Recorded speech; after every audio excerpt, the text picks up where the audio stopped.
Good morning student. आप सभी को दशहरा या विजयदशमी के हार्दिक शुभकामनाएं। उम्मीद करते हैं कि आप सभी अपने घरों में स्वस्थ होंगे, अच्छे से त्यौहार मना रहे होंगे और उसके साथ साथ आप तो एंजॉय करिएंगे ही। दूसरी चीज़ ऐसा एंजॉय करिए कि दूसरे का डिस्टर्ब भी ना हो। उम्मीद करते हैं कि आप बड़े शालीनता के साथ एंजॉय करेंगे। ठीक है, चलिए तो आज का जो डिस्कशन पॉइंट है वो आपको मैं बता दूं कि आपके सिलेबस चेंज हो गए हैं, आपके सब्जेक्ट चेंज हो गए हैं।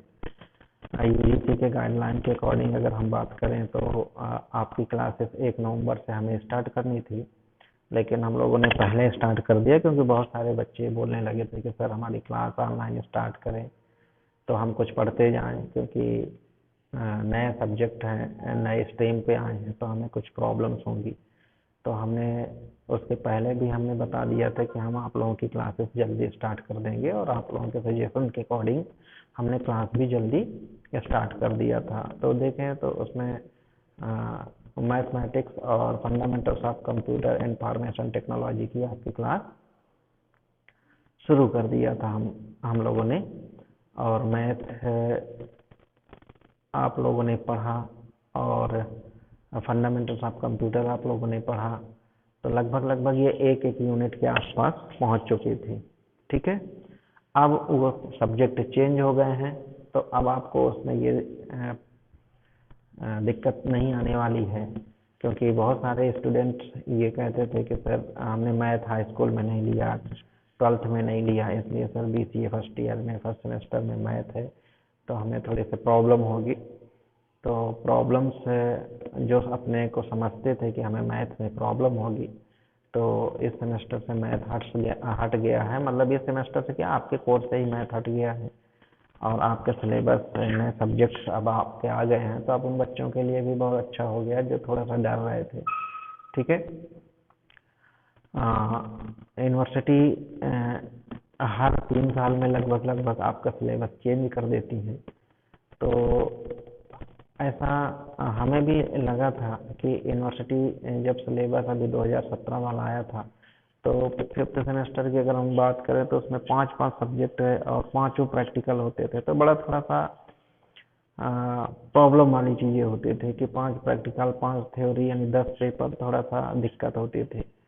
तो ये कुछ कंप्लेंट्स से कहें या यूनिवर्सिटी के थ्रू ये कहें कि डिस्कशन हुआ और यूनिवर्सिटी ने सजेशंस मांगे इंस्टीट्यूशन से और इंस्टीट्यूशंस ने वो सजेशंस दिया और यूनिवर्सिटी उस सजेशंस को एक्सेप्ट किया।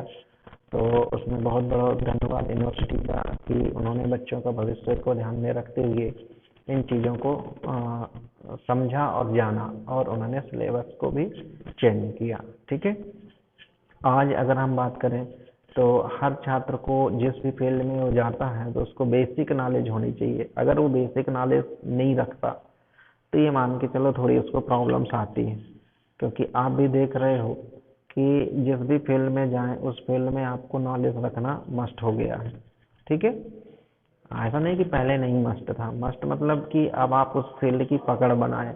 बहुत सारे छात्र क्या करते हैं कि इस फील्ड में भी काम कर रहे हैं, दूसरे फील्ड में भी काम कर रहे हैं, लेकिन उनको पता ही नहीं है कि जिस फील्ड में हम काम कर रहे हैं क्या प्रॉब्लम्स है और क्या सही है क्या गलत है, कितनी हमारी उस सब्जेक्ट में पकड़ है। तो आपको बेसिक चीज़ें आपको पकड़ के चलनी है। बेसिक चीज़ें यानी ये कहें कि आप कंप्यूटर इंफॉर्मेशन टेक्नोलॉजी में आए, कंप्यूटर में आए, तो आपके कंप्यूटर का इतिहास थोड़ा मालूम होना चाहिए, कंप्यूटर के डेवलपमेंट के बारे में मालूम होना चाहिए। तो और इसके जो बेसिक एप्लीकेशंस हैं उनके बारे में मालूम होना चाहिए। अब आप मान के चलो कि आपने बेसिक एप्लीकेशन से ही नहीं पढ़ा और आप आगे बढ़ गए, ठीक है, तो आप देखते होंगे कि बहुत सारी प्रॉब्लम्स कहाँ आ जाती हैं कि जब आपको काम करना पड़ता है और आप उन चीज़ों को कभी पढ़ा ही नहीं है, ये देखा ही नहीं है, ये किया ही नहीं है, प्रैक्टिकल नहीं किया, तो वहाँ आपको दिक्कत आती है। तो मुझे लगता है कि अब आपको ये प्रॉब्लम्स यहाँ पे नहीं आएंगी। क्यों नहीं आएंगी उसका भी रीजन है, क्योंकि अब आपको फर्स्ट सेमेस्टर में ही ये सब्जेक्ट पढ़ने को मिल जाएंगे, और जब आपको पढ़ने को मिलेंगे तो आप प्रैक्टिकल करेंगे, प्रैक्टिकल जब करेंगे तो आपको चीज़ें स्वाभाविक सी की हैं कि आएंगी ही। ठीक है, मैंने आपके व्हाट्सएप ग्रुप में जैसे ही यूनिवर्सिटी ने सब्जेक्ट चेंज किया, सिलेबस चेंज किया, तुरंत मैंने आपके व्हाट्सएप ग्रुप में पूरा सिलेबस PDF फाइल आपकी भेज दी थी, और मैंने उसमें इंस्ट्रक्शंस भी दिए थे कि आप इसको डाउनलोड करिए, और बहुत सारे बच्चों ने डाउनलोड कर लिया है। कुछ बच्चे अगर नहीं डाउनलोड किए हैं तो डाउनलोड कर लें, क्योंकि उसमें पूरे सेमेस्टर का सब्जेक्ट दिए हुए हैं, तो आप उसको बड़े अच्छे तरीके से एक्सेस करिए। ठीक है, जहाँ भी समझ में ना आए आप उस चीज़ को मुझे बताइए, मैं उसको समझाऊंगा। ठीक है, और आपके जो सब्जेक्ट टीचर हैं आप उन सब्जेक्ट टीचर से भी बात करें कि सर ये चीज़ नहीं समझ में आई है। जब तक आप डिस्कशन नहीं करेंगे तब तक हमें चीज़ें पता नहीं चलेंगी, ये क्लियर है। ठीक है, और जैसे मैंने आपको बार बार कह रहा हूँ कि जो भी क्लासेस हैं शुरू हैं, उन क्लासेस के वीडियोस जरूर देखें। अगर आप वीडियोस नहीं देखते हैं तो ये आपकी गलती है। यानी ये मान के चलिए कि यूनिवर्सिटीज हमें ये बोल चुकी है कि आप ऑनलाइन क्लासेस स्टार्ट करें 1 नवंबर से, लेकिन हम 1 नवंबर के पहले ही स्टार्ट कर दिए थे, और आप उस चीज़ों को देखिए। और मुझे जहाँ तक लगता है कि यूनिवर्सिटी और UGC इसीलिए बोले थे कि 1 नवंबर से आप शुरू करिए, क्योंकि इनको शायद मुझे लगता है सिलेबस चेंज करना था। ठीक है, तो उसमें आप लोगों को ही फायदा है, क्योंकि आप मैथ थोड़ा बहुत पढ़े हैं, और उस मैथ से अब आपका मतलब एग्ज़ाम से संबंधित चीज़ें नहीं रही। अब आप उसको चाहें तो पढ़ें, ये छोड़ दें, ये आपके ऊपर डिपेंड करता है, क्योंकि वो आपके सिलेबस में नहीं है। ठीक है, दूसरी चीज़ जहाँ रही फंडामेंटल्स की बात, तो फंडामेंटल्स जो मैंने पढ़ाया है वो आपकी काम की चीज़ ही है, पहले भी और आज भी। क्यों? क्योंकि वो सिलेबस है आपका, और फंडामेंटल्स चेंज नहीं हुआ, क्योंकि ये इलेक्टिव में दिया है, और इलेक्टिव में हम fundamentals of computer and information technology ही चलाएंगे, ये आपको ध्यान देना है। ठीक है, तो चीज़ें आपके पास है, आप उसको देखिए। अब थोड़े से डिस्कशन करते हैं कि अपन जो सब्जेक्ट पहले चलते थे वो सब्जेक्ट आपको मालूम ही है कि कौन से सब्जेक्ट आपके पहले चलते थे। पहले जो सब्जेक्ट चलते थे वो आपका था fundamentals of computer and information technology, दूसरा सब्जेक्ट था मैथमेटिक्स, तीसरा आपका C, चौथा आपका DBMS, और पांचवा आपका कम्युनिकेटिव इंग्लिश एंड हिंदी। ये सब्जेक्ट चलते थे। ठीक है, तो यहाँ भी चीज़ें अगर मैं देखूँ तो यहाँ भी हमारे वो सब्जेक्ट चेंज हो चुके हैं, और वो सब्जेक्ट कौन से आ गए हैं? वो सब्जेक्ट हो गए हैं आपके फंडामेंटल्स ऑफ कंप्यूटर इलेक्टिव में। इलेक्टिव का मतलब होता है कि इसको हम लोग चूज करेंगे, यूनिवर्सिटी इंस्टीट्यूशन से चूज करेगा कि आपको बच्चों का कौन सा सब्जेक्ट पढ़ाना है। यानी 4 सब्जेक्ट आप तो कंपलसरी है, आपके office automation using PC package. ठीक है, दूसरा है आपका programming with C and C++। ये ध्यान दीजिए, C पढ़ाया जाना था, लेकिन C के साथ C++ भी पढ़ाया जाएगा। तीसरा सब्जेक्ट है आपका डिजिटल इलेक्ट्रॉनिक्स, और चौथा सब्जेक्ट है आपका कम्युनिकेटिव इंग्लिश, और पांचवा इलेक्टिव। इलेक्टिव में हम आपको जो पढ़ाएंगे वो fundamentals of computer and information technology. ठीक है, क्लियर? ये 5 सब्जेक्ट है। अब रही बात ये कि देखिए 5 सब्जेक्ट के पूर्णांक क्या है। तो आपका PC पैकेज यानी ऑटोमेशन का जो है पहला सब्जेक्ट, जैसे मैंने बताया office automation using PC package, ये 100 नंबर का आपका पेपर है, यानी जिसमें से 80 नंबर का आपका थ्योरी होगी और 20 नंबर का इंटरनल होगा।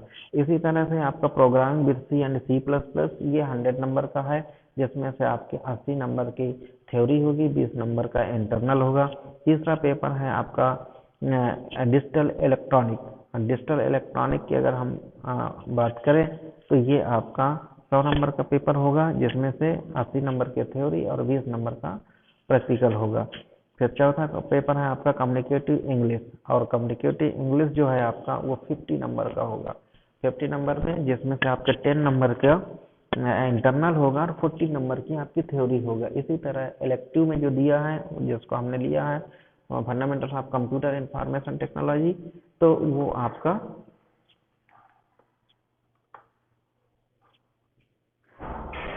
वो भी आपका 40 की थ्योरी होगी, और 40 की थ्योरी के बाद आपका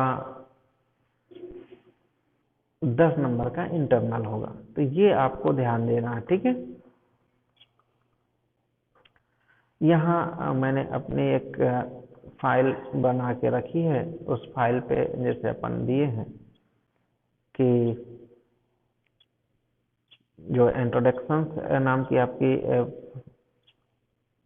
फाइल है, उस फाइल को देखो हमने यहाँ पे बनाया है, वो फाइल आपकी यहाँ पे है। ये देखिए, यहाँ आप देख सकते हो सेमेस्टर फर्स्ट में कौन कौन से सब्जेक्ट चल रहे हैं। ये सब्जेक्ट हैं, ये पांचों सब्जेक्ट आपके हमने बताया है। अब भी आपको इन 5 सब्जेक्ट पे ही ध्यान देना है, आपको नेक्स्ट सेमेस्टर के सब्जेक्ट को अभी ध्यान आपको नहीं देना है, ठीक है। क्यों नहीं देना है, उसका रीज़न ये है कि अभी आप फोकस करिए सिर्फ एक सेमेस्टर में। और सबसे बेहतरीन पॉइंट्स उन बच्चों के लिए है, ये बेहतरीन बात उन बच्चों के लिए है जो बिल्कुल बहुत ज़्यादा मैथ से डरते थे कि सर मैथ है, क्या करेंगे क्या नहीं करेंगे। तो आप उसमें आप डरने की भी बात नहीं है।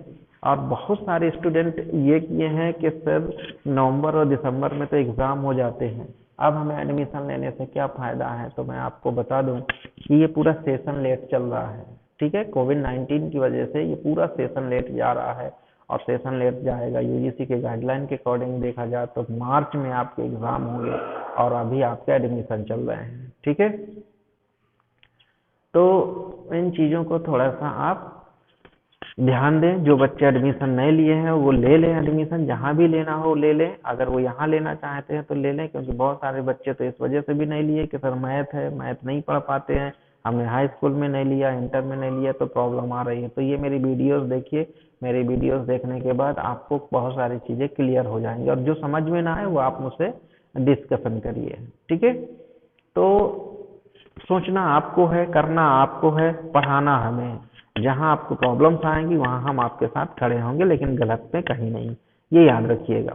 दूसरी चीज, जैसे अभी आपके प्रैक्टिकल अलग अलग हुआ करते थे, तो अब आपके प्रैक्टिकल जो होंगे वो सिर्फ लैब 1 नाम से प्रैक्टिकल हो गए, यानी 100 नंबर का एक प्रैक्टिकल होगा, वो लैब 1 नाम से दिया जाएगा, ठीक है। तो ये आपको देखना है, ठीक है। तो लैब 1 100 नंबर का प्रैक्टिकल होगा। तो ये आप जो अब भी आप सब्जेक्ट पढ़ाए जाएंगे, fundamentals of computer and information technology पढ़ाई जा रही है, और मैथ की जगह आपके डिजिटल इलेक्ट्रॉनिक शुरू हो गई, ठीक है। तो ये आप देखिए कि अब भी जो office automation using PC package है, इसमें आपका प्रैक्टिकल होगा, और programming with C and C plus plus में प्रैक्टिकल होगा। मतलब जो आपको लैब की ज़रूरत पड़ेगी, इन 2 सब्जेक्ट्स में लैब की आपको ज़रूरत पड़ेगी, ठीक है। बाकी सब्जेक्ट्स में आपको लैब की ज़रूरत नहीं पड़ेगी। तो यहाँ पे क्या चीज़ें आ रही हैं, चीज़ें आ रही हैं कि अब आपको जब प्रैक्टिकल देना होगा, जो इंटरनल यूनिवर्सिटी से एग्जामिनर आते हैं तो सिर्फ एक प्रैक्टिकल देना होगा। नहीं, पहले इसे ये होता था कि सी का भी होगा प्रैक्टिकल, पीसी पैकेज का भी होगा प्रैक्टिकल, अब इन दोनों का मिला के एक होगा, ठीक है। तो मैं जैसे बार बार आपको कहता हूँ कि हाई स्कूल इंटर की बात अलग होती है, ग्रेजुएशन आते हैं तो ग्रेजुएशन में वो आपको दिमाग लगाना पड़ेगा कि कैसे क्या हो रहा है, क्योंकि इसमें ब्रॉड होता है, बहुत छोटी छोटी चीज़ें इधर से उधर होती हैं, उनको समझना जरूरी होता है। और जैसे मैंने बार बार बोलता हूँ कि फर्स्ट सेमेस्टर या सेकंड सेमेस्टर में आपके बैक लग गए और वो क्लियर नहीं हुए तो थर्ड ईयर में आप नहीं जा सकते, नहीं 5th और 6th सेमेस्टर पे आप नहीं जा सकते, ईयर बैक हो जाते हैं। ईयर बैक का मतलब फेल होना, ठीक है। बैक का मतलब भी है, अगर बात करूं तो फेल होना है, लेकिन हम उसको प्रोफेशनल बोलते हैं, जिससे ये लगता है कि कोई ऐसी चीज़ है, ठीक है। तो आप समझिए, ये फेल नहीं होना है आपको, आपको अपने सिलेबस को ध्यान देना है, आपको अपने कंटेंट्स को ध्यान देना है, ये आपको याद रखना है। तो जैसे मैंने आपसे बार बार यही चीज़ बोला है कि मैंने आपके प्रॉस्पेक्टस आपको व्हाट्सएप में भेज दिया, लगभग लगभग मैंने ये भी लिख के भेजा था कि आप इसको डाउनलोड कर लें, और डाउनलोड करने के बाद मुझे बताएं। आपने डाउनलोड भी कर लिया है, कुछ बच्चे अगर नहीं समझ पा रहे हैं, कुछ लोगों ने नहीं डाउनलोड किया, तो फिर से डाउनलोड कर लें और अपने सिलेबस के कंटेंट्स देखें। जैसे अभी आपके fundamentals of computer information technology पढ़ाई जा रही है, तो उसके कंटेंट्स देखें क्या पढ़ाया जा रहा है, उसको आप उन वीडियोस को जरूर देखें। वीडियो नहीं देखोगे कुछ भी समझ में नहीं आएगा, ठीक है। प्रैक्टिकल वाली जैसी चीज़ें हैं तो आपके पास लगभग लगभग मैक्सिमम बच्चों के पास डेस्कटॉप लैपटॉप होते ही हैं, आप उनमें काम करना शुरू कर दें। ठीक है, आप यहाँ लैब की भरोसे या ऑफलाइन क्लास के भरोसे बिल्कुल मत बैठे रहिए। ठीक है, क्यों? क्योंकि अभी भरोसा नहीं है कि कब ये ऑफलाइन क्लासेस होंगी और कब ये बंद होगी, क्योंकि बड़े बच्चे हैं आप लोग सब समझते हैं, ऑनलाइन भी आप बड़े आसानी के साथ पढ़ सकते हैं। ठीक है, इसमें कोई प्रॉब्लम नहीं है। जहाँ प्रॉब्लम है आप डिस्कशन करिए कि सर हमें यहाँ प्रॉब्लम है, और देखते हैं बहुत सारे बच्चे बहुत अच्छी प्रोग्रामिंग करके रिटर्न कर रहे हैं। मैं थर्ड ईयर सेकंड ईयर की देखता हूँ क्लासेस, वो बच्चों को जो भी काम देते हैं काफ़ी रिटर्न करके देते हैं। और आप भी जहाँ भी चीज़ें हों सर से डिस्कशन करिए, क्योंकि आप लोग लाइव हैं। थोड़े समय चाहता था कि क्लासेस यहाँ हो, लेकिन मेरे चाहने बस से नहीं होगा, क्योंकि क्लासेस जब यहाँ होगी तो आपको कुछ चीज़ें समझ में आएंगी। तो आप लाइव ही क्लासेस देखिए जब तक अभी ऑफलाइन क्लासेस नहीं होती हैं। ठीक है, क्यों? क्योंकि बहुत सारी चीज़ें अभी आपको सीखनी है जहाँ तक हम समझते हैं। और ये जो इंटरनल और थ्योरी की हम बात करते हैं 80 और 20 की बात, तो आपको बता दें कि जो 80 नंबर है ये वहाँ से एग्ज़ाम होते हैं, यानी पेपर आएगा आपका यूनिवर्सिटी से, और 20 नंबर जो इंटरनल होते हैं वो हम लोग प्रोवाइड करते हैं, एक इंस्टीट्यूशन से प्रोवाइड करता है, पर्टिकुलर सब्जेक्ट टीचर प्रोवाइड करता है। तो सब्जेक्ट टीचर 20 नंबर कैसे देता है वो भी मैं आपको बता दूं। 10 नंबर की आपका टेस्ट होता है, 10 नंबर में फिर बचे 10 नंबर, तो 5 नंबर के आपके अटेंडेंस के होते हैं, वो भी आपके लाइव से हमें पता चल जाएगा कि आप कितने लाइव रहते हैं, कितने लाइव नहीं रहते। इसीलिए बाय नेम हम आपको बोल दिए हैं कि सभी लोग व्हाट्सएप में बाय नेम अपना नाम सेव करिए, जिससे हमें पता भी चलता रहेगा।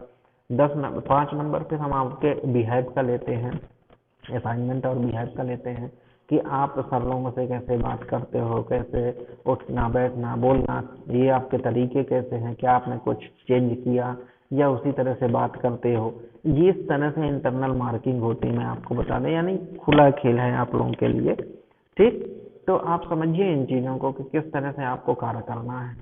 ठीक है, और बहुत अच्छे नंबर्स लोग गेन करते हैं, तो मैं नंबर्स पे नहीं जाऊंगा, मैं सिर्फ इस पे जाऊंगा कि आप पढ़ें और पढ़ने के साथ साथ आप उस चीज़ को समझें। ठीक है, जरूरी नहीं है कि हर सब्जेक्ट आप उतनी गंभीरता से पढ़ें, जिसमें आपको कैरियर बनाना है उस सब्जेक्ट को आप उठा लो। अभी से आप अपने दिमाग में डाल लो कि बाकी के सब्जेक्ट मुझे पास होने के लिए करने हैं, बाकी मुझे काम किस सब्जेक्ट में करना है उस सब्जेक्ट को आप अभी से चूज कर लो। ठीक है, बहुत अच्छी लैंग्वेजेस हैं, बहुत अच्छी डेटाबेसेस हैं, आप कोई भी एक दो चीज़ें एक्सेस कर लो। अभी आपका फर्स्ट सेमेस्टर है, आपको ज़्यादा प्रॉब्लम्स नहीं आए, आप यहीं से चूज करिए। सेकंड सेमेस्टर में जब आप आएंगे तो आपको फिर एक आध लैंग्वेज और आपके डेटाबेस मिलना शुरू होंगे, तो किस तरह से काम किया जाता है वो आप यहीं समझ जाएंगे। ठीक है, दूसरी चीज़, डेस्कटॉप से रिलेटेड जो एप्लीकेशंस हैं उनको आप बड़े अच्छे तरह से पढ़िए। अपन पढ़ाएंगे ही तो अब आपको उनको देखना है कि किस तरह से उसमें काम करना है। मैक्सिमम बच्चों के पास लैपटॉप डेस्कटॉप होंगे, तो आप प्रैक्टिकल जरूर करिए। तो अभी फंडामेंटल्स में तो कोई ज़्यादा दिक्कत है नहीं, आपकी थ्योरी है उसका हम आपको कोशिश यही करेंगे कि हिंदी इंग्लिश का मिक्सअप आपको नोट्स प्रोवाइड कर देंगे। ठीक है, और ऑफिस ऑटोमेशन की जहाँ बात आती है, ये सब्जेक्ट भी मैं ही पढ़ाऊंगा, तो इस सब्जेक्ट में आपको जो भी प्रैक्टिकल करना है वही लिखना है, तो वो डिस्कशन कर लेंगे अपन कि किस तरह से इसमें आपको पेपर देना है। तो ये फुल्ली प्रैक्टिकल है, प्रैक्टिकल बेस पे ही आपको पेपर देना है, यानी जो करना है वही लिखना है आपको। ठीक है, जैसे आपने पढ़ा होगा हाई स्कूल या 8वीं 10वीं 12वीं में कि चाय बनाने की विधि लिखिए, तो चाय बनाने की विधि क्या लिखते हैं आप, एक एक स्टेप लिखते हैं। तो उसी तरह से जो भी ये प्रोग्राम यहाँ करेंगे आप कंप्यूटर में कि कहाँ आपने क्लिक किया क्या किया, वैसे ही आपको लिखते चले जाना है। ठीक है, दूसरी चीज, ये डेस्कटॉप होता है, तो डेस्कटॉप में बहुत सारे आइकन्स बने होते हैं, तो आपको हर चीज़ का नाम मालूम होना चाहिए। ये नहीं कि इस पे क्लिक कर दें उस पे क्लिक कर दें। जैसे मैंने कई बार आपको बताया कि इसको हम मिनिमाइज कहते हैं, तो इसको मैक्सिमाइज कहते हैं, तो इसको क्लोज कहते हैं, है ना। तो ये आपको ध्यान रखना है कि किसको क्या बोलते हैं, कमांड बटन क्या होती है, टेक्स्ट बॉक्सेस क्या होते हैं, है ना, कम्बो बॉक्स किसे कहते हैं, रिच टेक्स्ट बॉक्स क्या होती है, इनका मतलब मालूम होना चाहिए आपको। तो अभी आप ये शब्द नए सुन रहे होंगे, लेकिन इसको हम आगे बताएंगे। ऑप्शन बटन क्या होते हैं, ठीक, डिफरेंस क्या होता है इन दोनों, जैसे चेक बॉक्स हुआ और ऑप्शन बटन हुआ, तो इन दोनों में क्या डिफरेंस है, तो ये सब आपको मालूम होने चाहिए। तो ये हम आपको एक्सप्लेन करेंगे, ऐसा नहीं है, इसको एक्सप्लेन करेंगे कि इनको क्या बोलते हैं, इनका यूज क्या है, क्या कहाँ कौन से बटन यूज किए जाते हैं, कौन से चेक बॉक्स कहाँ यूज किए जाते हैं, ये आपको ध्यान देना है। तो अब आप समझ गए, आज की जो मेरी लाइव क्लास का मतलब था वो सिर्फ ये था कि मैं आपको इंट्रोडक्शन दे दूं, और वो इंट्रोडक्शन मेरा ये था कि आप देख लें कि आपका जो सब्जेक्ट चेंजेस हुए हैं वो सब्जेक्ट आप क्लास की तरह मतलब लाइव देख लें कि कौन कौन से सब्जेक्ट आपके चलेंगे, क्योंकि बच्चे उसमें भी अभी कंफ्यूजन में है कि सर इलेक्टिव क्या है। तो उसमें मैंने जो भी सर हैं उन्होंने बता भी दिया है कि इलेक्टिव का मतलब ये है कि जो हम सब्जेक्ट चालू करेंगे, इंस्टीट्यूशन जो सब्जेक्ट चालू करेगा वो इलेक्टिव में fundamentals of computer and information technology हम लोग चालू करने जा रहे हैं। ठीक है, तो ये आपको ध्यान देना है। ठीक है, तो यहाँ अब आप देखें तो इसको इस वीडियो के माध्यम से आप समझ जाएंगे कि अब आपको पढ़ना क्या है। तो आपको पढ़ना ये सब्जेक्ट है। ठीक है, अब आप मैथ भूल जाइए, यहाँ से आपको ये सब्जेक्ट लेना है। मैथ की जगह डिजिटल आपकी क्लास आपसे स्टार्ट हो गई है। ठीक है, फंडामेंटल की क्लास में ले ही रहा हूँ। ठीक है, और आपको ये चीज़ें मिल जाएंगी। तो यानी कहा जाए कि सब्जेक्ट जितने इम्पोर्टेंट है, सब्जेक्ट के कंटेंट जितने इम्पोर्टेंट है, उतने चीज़ें आपको एग्ज़ाम देने के तरीके भी मालूम होने चाहिए कि कैसे हम एग्ज़ाम देते हैं। तो मेरी क्लास कुछ ऐसे भी रहती हैं कि सब्जेक्ट के साथ साथ मैं आपको तरीके भी बताता हूँ कि किस तरह से आपको एग्ज़ाम देना है, कैसे नंबर प्रोवाइड किए जाते हैं, कितने नंबर का क्या होगा, क्योंकि बहुत सारे बच्चों को ये चीज़ नहीं पता होती है। ठीक है, क्लियर। चलिए, तो अब आज की क्लास की अगर मैं बात करूं तो मेरा सिर्फ ऑनलाइन आने का सिर्फ एक ही मकसद था कि मैं आपको सिलेबस से रूबरू करा दूं और आप उसको देखिए किस तरह से आप उस पर काम कर रहे हैं। ठीक है, चलिए, तो इसी फाइल को अगर कहें तो मैं सेव कर देता हूं, और ये फाइल आपकी BCA नाम से सेव है।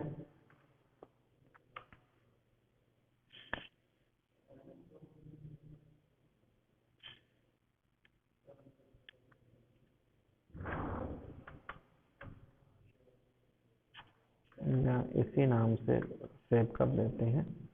ठीक है, सिलेबस 1 के नाम से।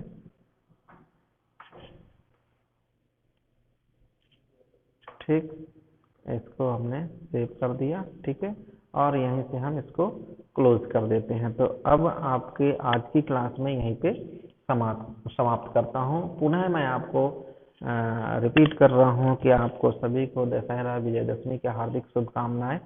ठीक है, आप सभी स्वस्थ रहें, निरोग रहें, और उम्मीद करता हूँ कि आप भीड़ भाड़ वाली एरिया पे ना जाएं। अगर जाना ही पड़े तो आप मास्क का उपयोग करें और 2 गज की दूरी अवश्य बनाए रखें।